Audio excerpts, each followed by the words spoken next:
की, गौ माता की। गौ माता आवर्धन आह्वान के रूप में दाहोद वासियों, नगरजनों, अग्रगण संतों महंतों के द्वारा आज मामलतदार साहब को निवेदन किया गया है कि हमारी छोटी सी आवाज सरकार तक पहुंचे और गौ हत्या बंद हो, राष्ट्र माता घोषित हो। भगवान श्री राम या ब्रह्म का अवतार इस पृथ्वी पर विप्रधेनु सुर संत हित लीन मन के अवतार, निज इच्छा निर्मित अनुसुर माया गुण गोपार।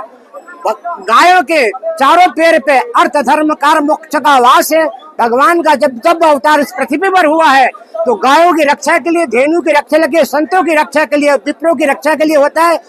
उसी संदर्भ में जब वेद पुराण में ऐसा कहा गया, वर्णन किया गया, तो ये आवाज सरकार तक पहुंचनी चाहिए और सरकार में पहुंचने के बाद गौ हत्या बंद हो और राष्ट्र माता घोषित हो। बोलो गौ माता की, गौ माता की,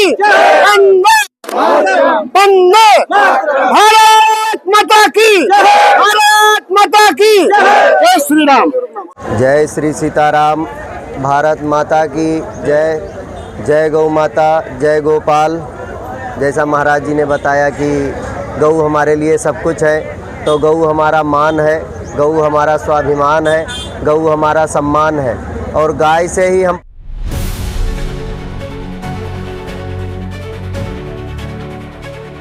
સમગ્ર ભારતમાં ગૌ સન્માન આહવાન અભિયાન ચલાવવામાં આવ્યું, જેમાં ગૌ માતાને રાષ્ટ્રીય માતાનો સ્થાન મળે અથવા કોઈ પણ એક રાષ્ટ્રીય સ્થાન મળે જેનાથી ગૌ માતાની સુરક્ષા એ નિશ્ચિત થાય, તેની માટે સમગ્ર ભારતમાં અને ગુજરાતમાં આજે 7મી મેના રોજ તાલુકા સ્તરે એક સાથે પ્રાર્થનાપત્ર આપવામાં આવ્યું।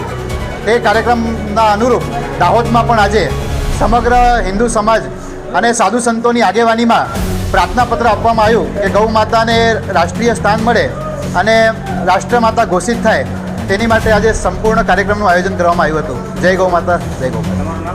મારું નામ વિવેક શર્મા।